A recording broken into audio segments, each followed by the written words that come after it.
Hello, everyone. My name is Tracy Miller. Today's session is called Best Practices for Delivering an Online Course. And our presenters today will be me, Tracy Miller, and I'm the online teaching coordinator for faculty development in the Instructional Design Center. And I'm being joined by Stephanie Richter, who is our assistant director. And she will be chiming in with some stories and anecdotes about what she's been experiencing the last couple of years in teaching an online course. So let's go ahead and get started. Dan, hopefully you are recording our session. We're using a different tool to actually record this afternoon and trying a couple different ways of doing it.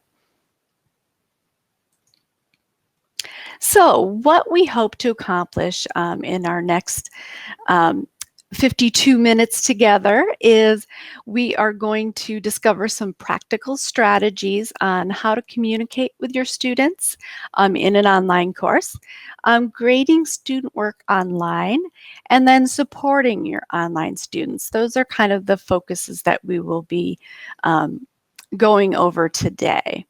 So if you've been in some of our online teaching and learning workshops before, especially in the last year, we've really been concentrating on online course design, creating a course and kind of putting it together and giving it some structure in Blackboard, which of course is the learning management system that we use at NIU.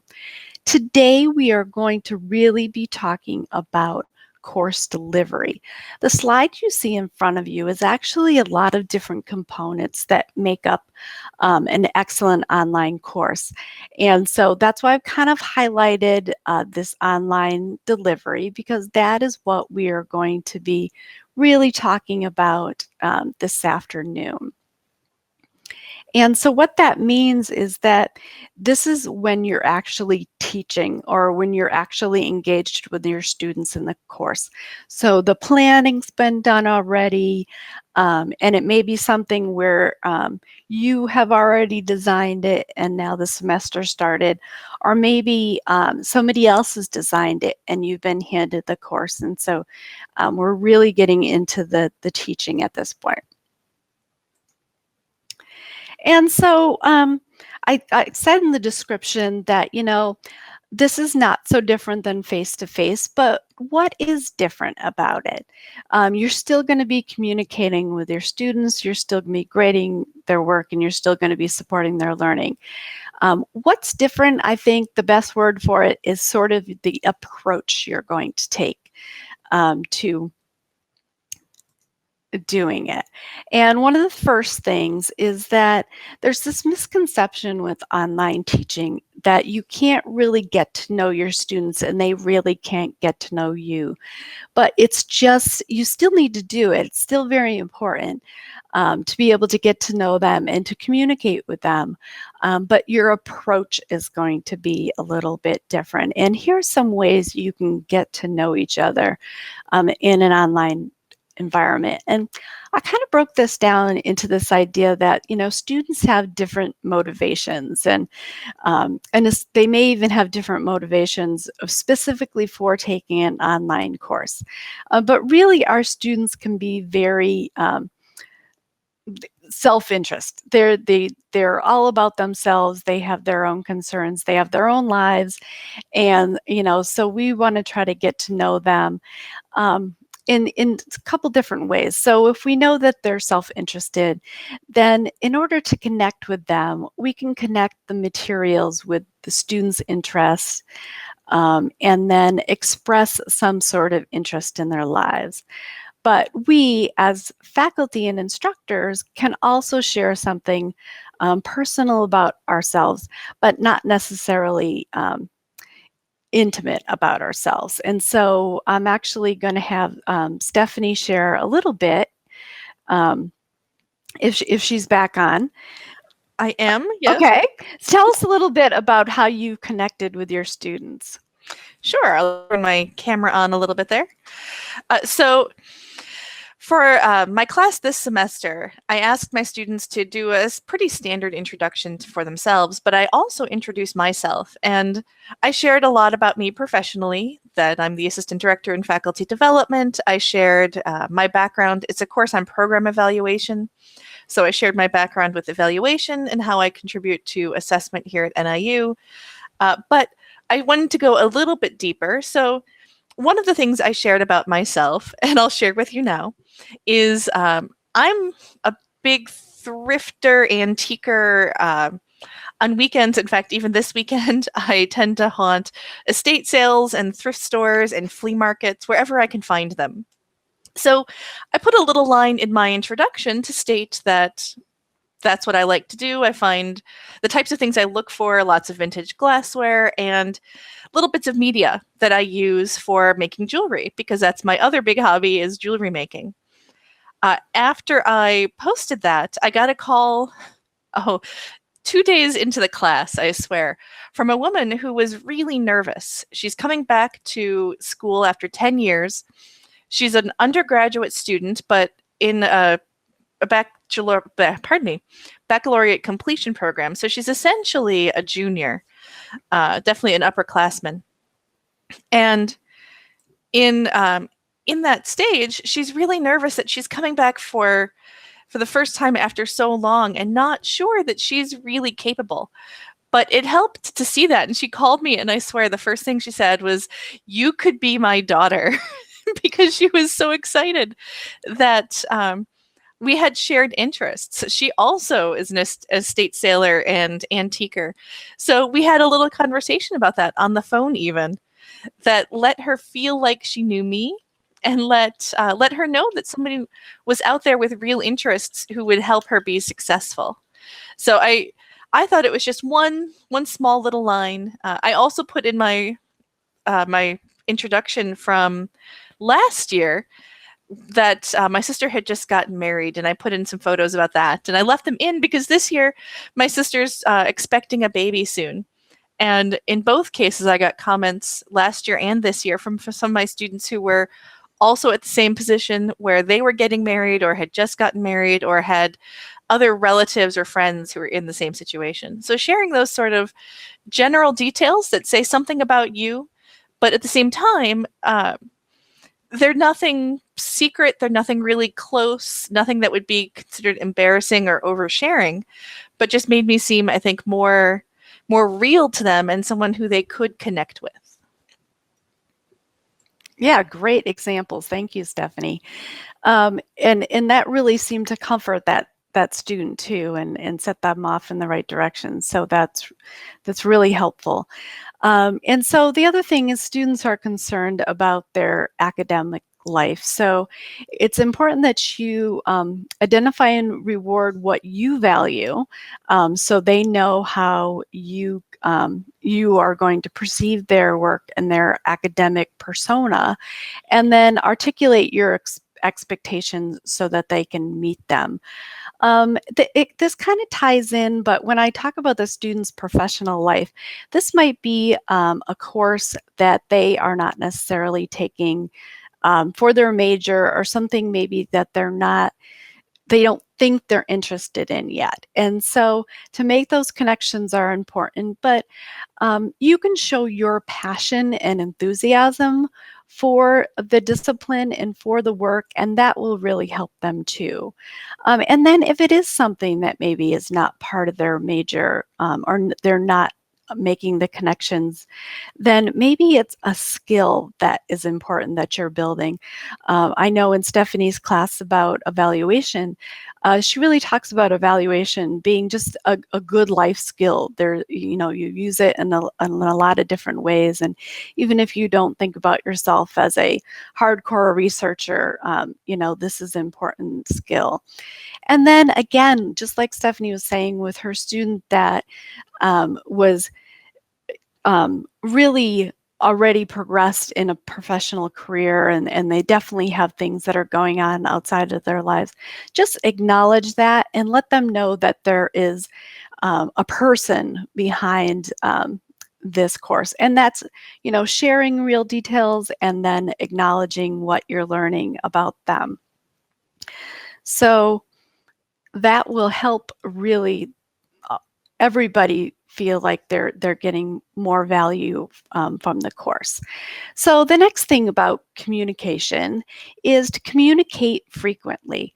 And one of the ways that you can set yourself up to communicate with your students frequently is to commit to a weekly announcement in some way. And you can use Blackboard in the announcement tools and organize your time where you just know that every week you're going to send out some kind of introduction. And then another way is either separate or in those introductions, send out reminders of due dates and things that are coming up. And this again is not something so different than you would do in a face-to-face class where you would arrive and immediately remind everybody that next Thursday something was due, or remember that you should have your draft done by now because in 2 weeks your paper draft is going to be due. And so this way is just saying, you know what, you're still communicating with them and they should expect announcements and reminders from you frequently. So in the picture here, I've added what it looks like to use the announcement as a reminder, but I thought I'd just point out another tool which is down at the bottom, and that is using remind.com. And that is actually a free mobile messaging service that you can use to send reminders, text reminders to your students, but it's a way that you do that so that they won't necessarily see your private numbers. And so that's a tool that we've found. And Stephanie's writing, I'm happy to hear so many of you have used Remind. Yes, that's absolutely, I can see the text messages now that people are finding really good value in using Remind. So again, just communicating frequently and use it for those reminders so that your students will stay on track and feel again like there's somebody behind the content and other things that they're reading in an online course. And please keep sharing the ideas in the text chat. If you have some other tools that you're using, I'm sure everybody would love to see them. So still going on the same line of communicating with your students. One of the things you want to do is upfront commit to your policy on how you plan on responding to your students, and add that to your syllabus, add that to the Blackboard course, somewhere that they'll be able to find it. And then again, really just stick to it. So if you are committed to responding to your students within 24 to 48 hours, then make sure that is something that you can stick to. And then the other thing that I always talk about here is it's a good place to put your role as a facilitator in the online course. So that's right above where I marked off the communication expectations. And so that's kind of giving your role as a communicator. In this case, I'm talking about how I will do the weekly announcements. I also have a live synchronous session, and that how I'm going to contribute to the discussion boards. And all of this is just letting them know how I plan to communicate and interact with them in the online course. So we talked about a weekly announcement, and if you feel comfortable enough, create a weekly announcement or an introduction to the week using media. Use pictures, use current events, talk about where you are maybe, or use a video to introduce your students to the content. Again, just all these different ways to say that here's a real human being here, and I'm here, and I care about what's going on in the course. And they can also do this by introducing themselves to each other. So you can have a introductory discussion board and let the students use their video everywhere, which is the little icon that looks like a webcam that you can find in the text editors across Blackboard. And so then the students realize that, oh, hey, I know you. I didn't know your name, but I saw you in one of my classes last semester. And so that's going to help them. So use media wherever you can. And again, if you're not comfortable with using a video, use a picture, use your favorite comic strip, whatever that will give you a little bit of a personality. I'm going to just take a moment to make sure I'm keeping on track with the texts. I clicked on your video transmission and it went to full screen, and then the size went to thumbnail supply. Oh, okay, as long as you like it. Sounds good, Alicia. There is if you double click on the slide, yeah, it'll zoom it up to about 150%. And sometimes that makes things easier to see. Yeah, and Stephanie's giving examples about how she's used the video introduction. Stephanie, why don't you tell everybody a little bit about that? Because I know you like to do that when you travel. Sure. So I've been using these video introductions now for, well, this will be my second year doing it. And as I said, I just record them on my iPhone. In fact, I'm currently transferring my video for this week over to my computer so I can upload it to YouTube anyhow. So I just record them very quickly with my phone. Recently, this is sort of embarrassing, for the recording for posterity, I've been using a selfie stick even to hold my phone a little farther away. It's amazing the quality that our phones will record in video now. So I often ad-lib them. I'll sort of briefly outline to myself what that week is about and what we're covering. And my video introduction can be anywhere from 2 minutes to 5 minutes. I try to keep them on the shorter side to introduce the content a little bit, why this week is important, what the expectations are for readings or activities. And again, just to try to stay welcome. As Tracy said, when I travel, I try to take them wherever I'm traveling to as well. So my students are aware of what I'm doing and how it connects to the course. So last year I was at a couple of regional events. I was at NIU Naperville for an event. I was in Indiana and Texas for 2 different conferences. So I recorded those while I was traveling just to show, here's where I am and what I'm doing. Yesterday, I put in the text chat, I was at the Bristol Renaissance Fair yesterday. And so I recorded my video while I was there, just sitting on a bench by a tree, and they got to see all of the strange characters running around in the background. And it's another personal item I can share about myself. It's something I enjoy, but not too personal, and lets me, again, seem like a real person and shows that I'm always thinking about their course, even when I'm off at other events or engaging in recreation like I was at the Renaissance Fair, that the course is still part of my life. It's still something I'm focused on, so I'm still focused on them. Okay, thank you. So next I want to talk about the Retention Center a little bit. And the Retention Center is probably gaining momentum, but probably a little slowly. It's something that is actually part of all of your Blackboard Learn courses. And it measures students' activity in Blackboard in some different ways, but I want to talk about it a little bit as a communication tool. What it is looking for with your students is if they've had any of these risk factors, which you'll see below, which are missed deadlines, grades falling below 20% of the average. Actually, I think it's actually 25. This current student, Leonardo, is 20%. Their activity alert and their access alert. And so I think my 2 favorites are these 2, the missed deadlines and then the access alert.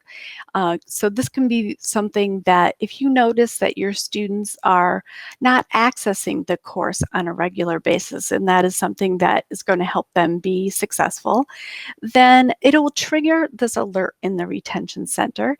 And then you can reach out to them by using the modify area, which is right below DaVinci. And you can send your students an email from this retention center.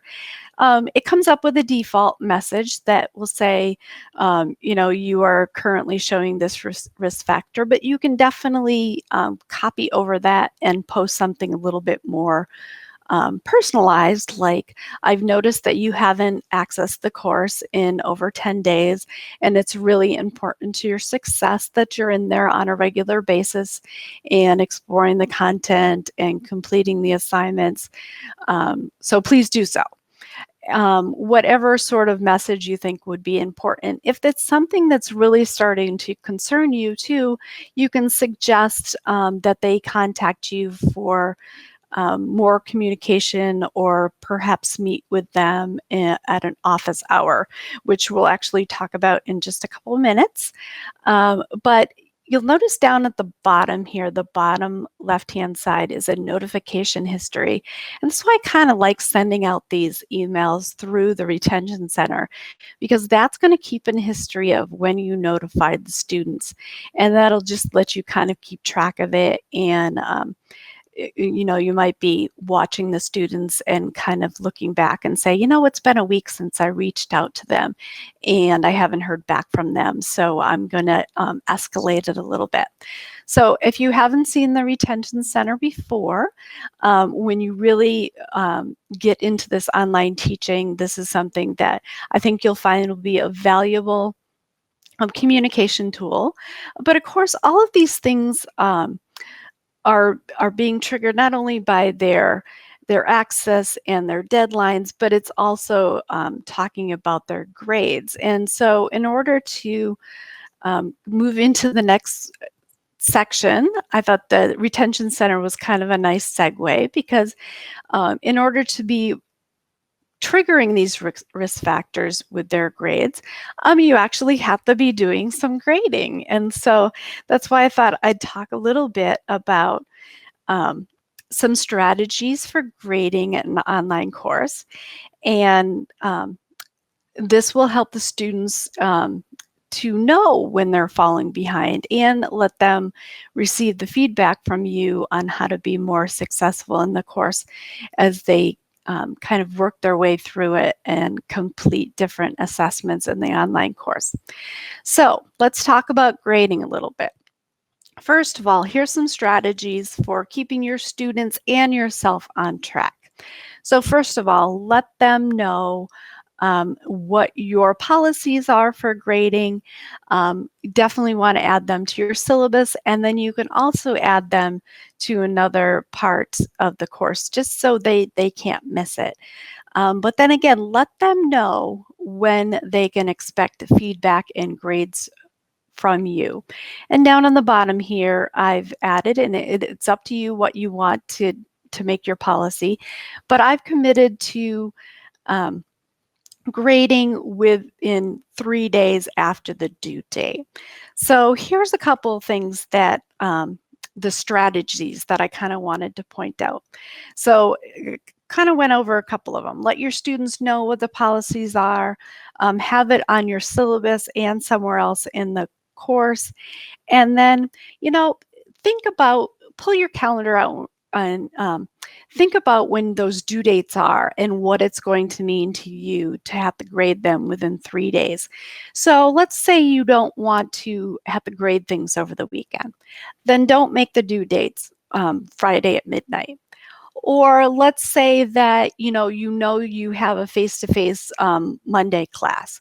Then maybe you don't want to make the due dates Sunday at midnight, because you know that the next day is going to be one of your big grading days. So just kind of think about that when you come up with these policies. And this again is going to help keep your students on track, but it's also going to help to keep you on track in your grading. And this kind of just is another idea here. Pace yourself. Don't always make your due dates for everything on a Friday or on a Sunday or even on a Thursday. Kind of space things out a little bit, make them consistent. Don't jump around too much, but that way you don't necessarily have to be grading everything, depending on your student size, all within a 3-day bubble. Or, it's up to you.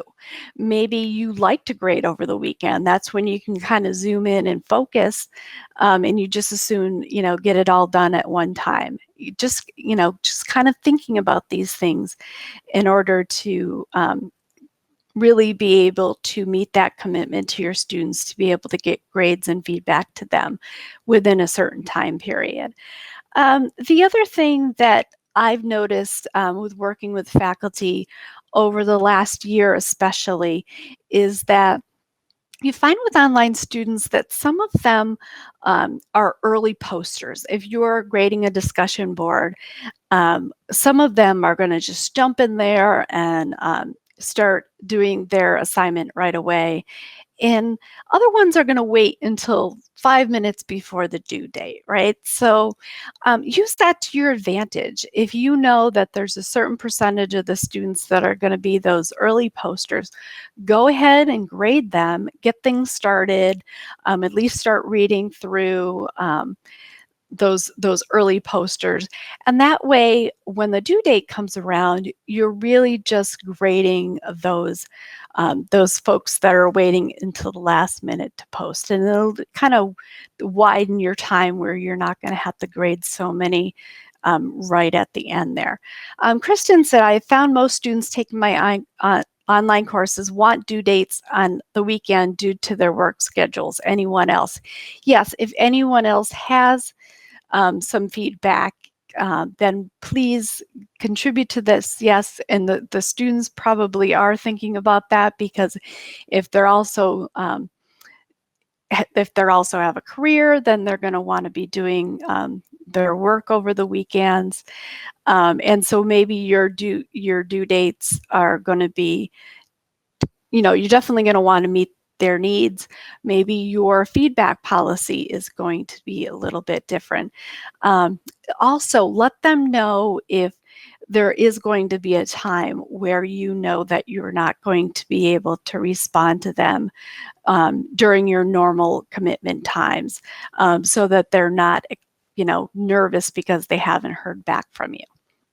But a couple strategies I wanted to go over to make grading easier, no matter when you're sort of providing grades and feedback to them. And the first one is to use the Blackboard interactive rubrics. And this can seem like some work up front, but the great thing is that once they're done, you can use them over and over again. And it really makes grading easier when you're grading 50 to 100 papers all at once. Then you're going to wish that the rubrics were done. And one of the things about that is, and I have sort of the interactive rubric rating area here on the screen for us, is that just by clicking on that rubric, and here I have that the student's work has exceeded expectations, they'll know exactly what I meant by that, because the descriptions are right there for them. So I don't necessarily need to add a lot of feedback, because the feedback's right in there in the rubrics. Now, if they're exceeding expectations, that's great. There's not a lot of necessary improvement, so they're doing great, but that can be even more important if they are maybe below expectations, and you want to be able to take the time and give them some real feedback. But at least in the interim, you can give them some quick feedback by using the interactive rubric. And then in this arrow in the bottom, if you want to personalize it and be a little bit more specific, at least they'll know that if you say their words were less than 250, less than 150 words, you know that they're talking about this particular part of the rubric. And again, just really quick and easy. You can give them some feedback without getting into too much detail. And maybe if there's 50 students that you're grading a discussion board, you can concentrate on those ones that need more detail. So how can you do that? Well, this is a tip that I think probably most of us have thought about when grading, even in a face-to-face course. But save common feedback phrases. And that may be something you have already done. If you're not doing it yet, start one now. When you're adding feedback to for your students in their grades and working through different things, take that favorite one, take that one that you know that you're going to use, and add it somewhere so that you can kind of pull it out. So I've added some here, and I've added them into two different categories, positive and constructive. And the one thing that I think that we're always quick to do is adding positive feedback, but maybe we're not giving them enough specific detail on what they're doing well or what needs improvement, and maybe not giving them the feedback that's going to be measurable in how they're going to improve their work. So in this case, let's see, I'll use the constructive second one down. Could you expand on this idea of reconstruction and include an example? So I'm telling them what I'd like them to do specifically with the idea of reconstruction, and I've suggested that an example would really enhance their work. But I could also leave these sort of blank. So I could say, could you blank on this idea of blank and include an example? And then I can kind of personalize it when I'm adding in the feedback for a specific body of work. I'm going to take a minute to look at Kristen's example here. She said she's used due dates midweek, Wednesday at 10 p.m., but then had several students consistently late due to work, moving it to Saturday on 5 when they no longer were. In another class at the first meeting, they were asked for due dates on weekends. So you've had a variety that that have kind of expressed when they wanted different things to be. What have you found that the best due dates really been?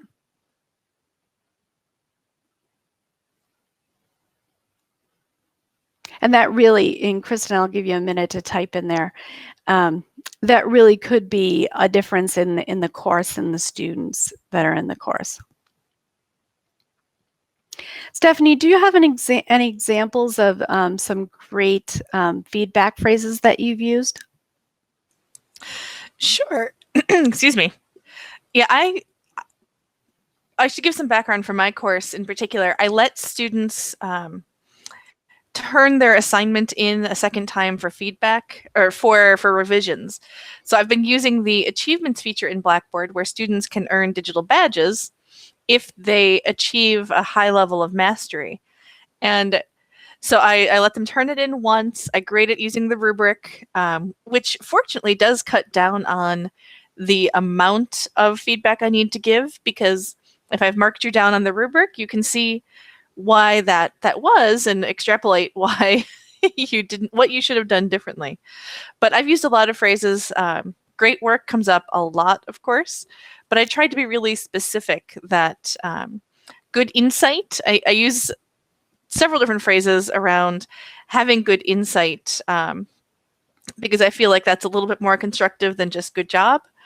I have definitely pointed out many times when discussion board posts weren't the correct length. So I keep those in a list of feedback to say, good job, but your discussion board post was under 250 words. And then I can just copy and paste that in on the multiple people who miss that. Other things are, again, it's specific to the assignment many times, where specific assignments, there are certain things that trip students up.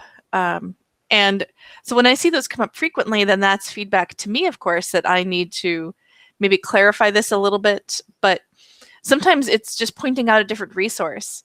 You have good work on this, but I think you were confused a little on how this should work. So here's a link to another resource you might want to read before you begin your revisions. Just trying to elevate that. And then one that I think I use more generally on any type of assignment is I have the expectation in my course that they are at a certain level professionally, not that they're working in the profession at that level, but that ultimately, because this is a course on evaluation techniques, which is a professional skill, that they are doing their work as though they were a professional evaluator. And so sometimes I have just that line to remind them that don't forget, if this were a professional document, you might want to reconsider your choice of, and then a blank for whatever it might be, for language, for formatting, your choice of, the amount of detail you included. But that reminder of professionalism and professional standards, I think, helps a lot too. Thank you. And thank you, Kristen, for kind of giving us the summary of midweek for non-professional working, and then good for the professional students. And yeah, I think that's what we find. But you're actually an excellent segue to what I wanted to talk about next, which is some ways that, sorry, I flipped ahead there, ways that you can support your students and their success. And that kind of jumping into a new category here, but I think one of the first ways you can do that is to conduct a pre-survey. And pre-surveys can definitely be topic focused, what do you already know about? What would you like to know about? What are some areas of interest for you? But it also could be something like, how many of you are working Monday through Friday? Would you prefer a weekend due date? If that is something that you can incorporate into your course quickly and easily. Obviously, if you have everything set up and you know that that's actually going to throw everything off, then don't ask it on the survey.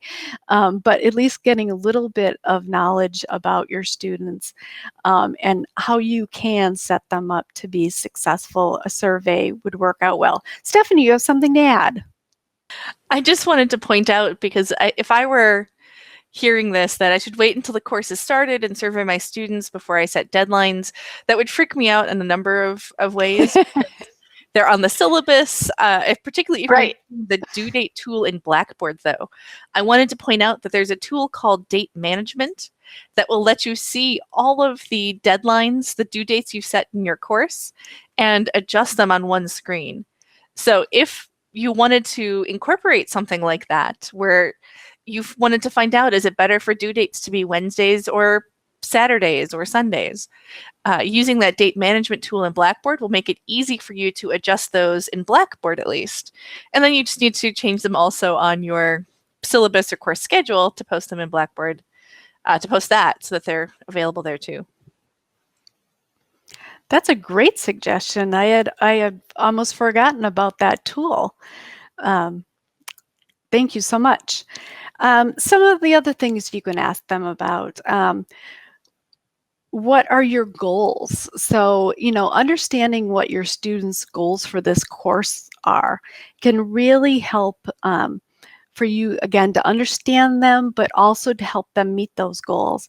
And it even helps just metacognitively for them to sort of think about their goals and how they're achieving them, or what they need to do in order to achieve them. So survey is something that you can set up in Blackboard, and you can get to know what your students are a little bit more by using the survey tool. Then my next suggestion is to host a virtual office hour.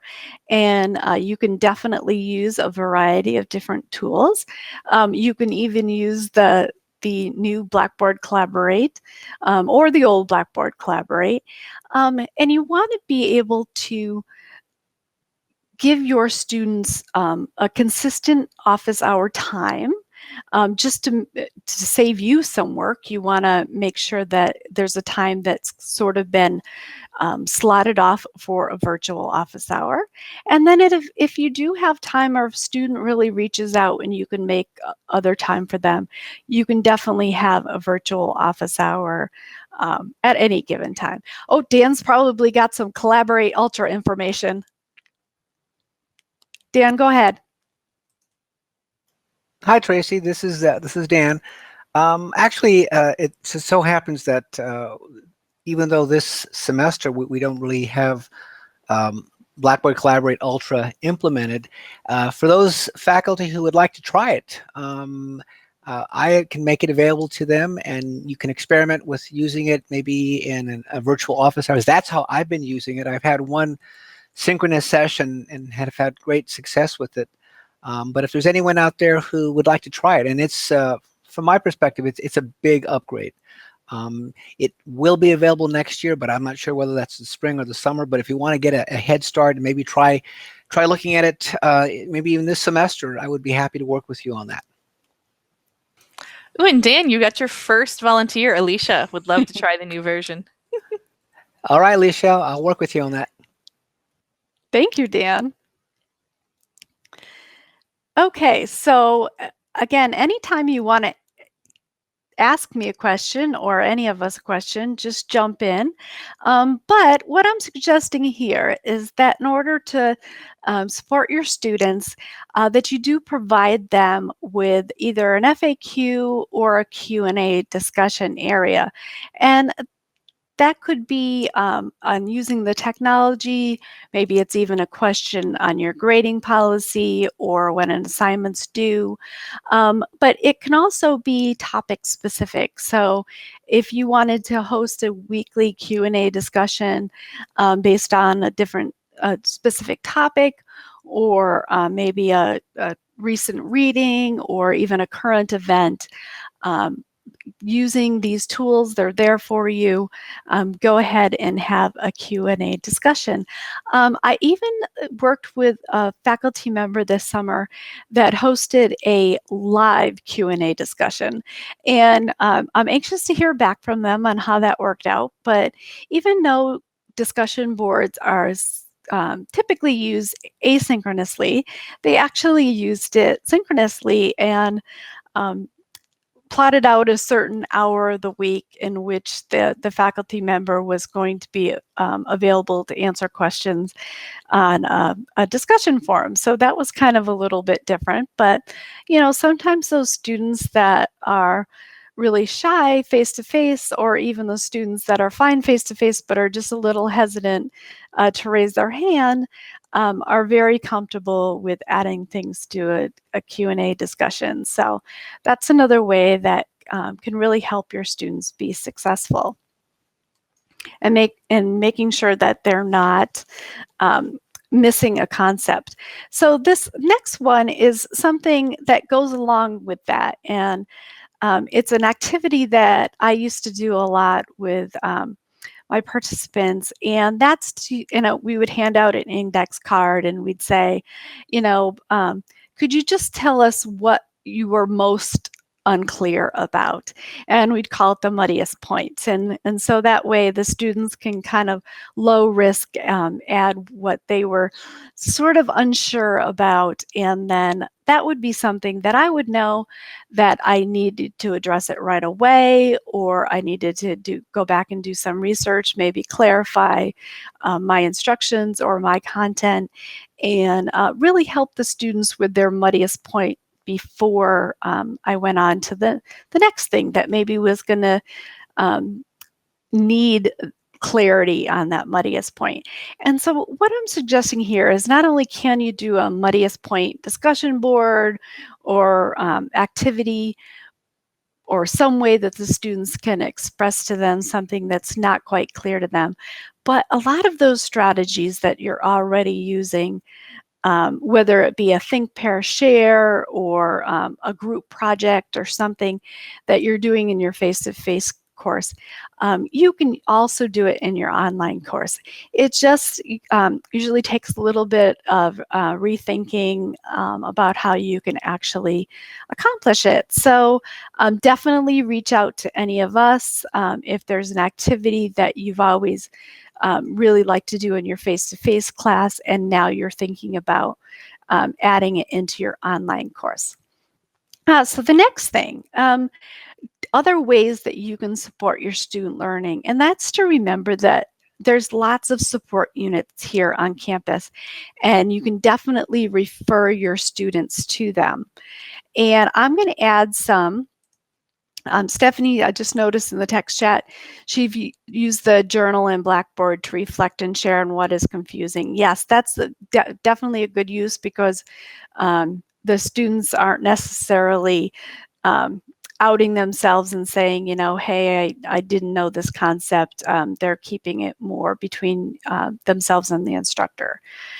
So I'm adding some different links. The first one is for the help desk. So if the students are struggling with the technology, and that's definitely something that can really be difficult for them, and it doesn't really have to do with the content, it's just that they're struggling in this new environment, definitely send them to the Division of IT and their help desk, and they will be able to help them out. Your students with disabilities, you can definitely suggest that they go to the Disability Resource Center and provide them with all the resources that the Resource Center has for them. So again, just have them sort of in your pocket, ready to go, or even give them to the students up front. This might be something where if you already have created your course, or maybe the course has been handed over to you, this would be a nice add-on here. The next link is for academic resources, and some of the resources I've already mentioned are included in this resource page. But there's also another nice one that I found in my research, and that's the NIU Writing Center. So if students are struggling with their writing, the Writing Center actually has online tutoring hours now. So if you're thinking, well, your students can't get to the Writing Center because they live far away, or they have maybe they are working full time and they can't make it into normal hours. I was happy to see that the Writing Center now had some online options. And then other support through student support. Again, just has a whole bunch of different programming, including some career counseling. But I will give you the direct link to some of the career counseling services that I found. Now, I've added all those links in and given you some explanations on them, because when I did a similar workshop, everybody was just dying to get those links. And so I wanted to make sure that I had them ready to go and to provide for you. So if you click on them now, you'll have them open in your browser, and you'll have them ready for your students next time they might need one of those supports. So I just want to make sure that we leave room for some questions, but there was some best practices that we sort of thought about, but we didn't quite know where they wanted to fit in, so we just added them here at the end. But one of them is to use your student preview mode, and that is a new feature that's been around for a little bit, but not too long, and that it actually looks sort of to me like an eyeball or a dot with some kind of arrows, and it's at the top of your Blackboard course, and that'll allow you to kind of look through your course the way the students see it. And so you can actually view it from the student preview mode, or you can actually try submitting some work. So if you're curious as to how that workflow goes, then you'll be able to see it. Another one is to reverse order any of your content. So when you add content to your course, the sort of the last thing that pops up is the it pops up down at the bottom. So the last thing that you've worked on, it ends up at the bottom, but it's actually a better idea to put sort of the most current thing at the top. And so if you have been handed that course and you notice that things are in the normal order, you might want to reverse that, and that just allows the student to see that most current thing up at the top. Set availability for your content, and you can do that through different time and date restrictions, and use your due dates. I think someone mentioned that earlier, that actually adding due dates into your assignments can help their students because they can see things on the calendar, and then it'll also allow you to know if work is coming in late. This is one that was interesting. And Stephanie, if you have more input or a story about this, is if you want to grade discussion forums, actually enable grading for the discussion forums. They're so much easier if you actually just click that button and set them up as a gradable discussion. Did you have anything to add with that, Stephanie? No, I don't really. I think you did a great job. Okay, good. Explaining it. and if you have any other best practices too, Dan or Stephanie, I'd love to keep adding things to this page. But the one I have finally is that one of the best things you can do is to model the behaviors you want your students to exhibit. And so whatever that may be, whether it's the way that you reply to discussions, your professionalism, or the way you introduce yourself, what you're looking for should be what you model for your students. And I see the 1 o'clock chimes are going off here on campus. But just in summary, here's some of the things we talked about. Communicate with your students often. Remember to use your tools when you're grading your student work. That's what they're there for, and it'll definitely enhance your experience. Use your resources when supporting your students, and remember to take care of yourself through the whole process.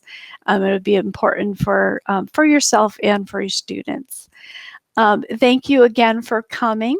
And today or tomorrow, I'll be sending out the evaluation, and we'll also be sending out the archive link for the recording of this session. If you need to contact us, here is some contact information. We'll hang out for a couple minutes, but other than that, thank you, and so enjoy your day. Thank you, everyone.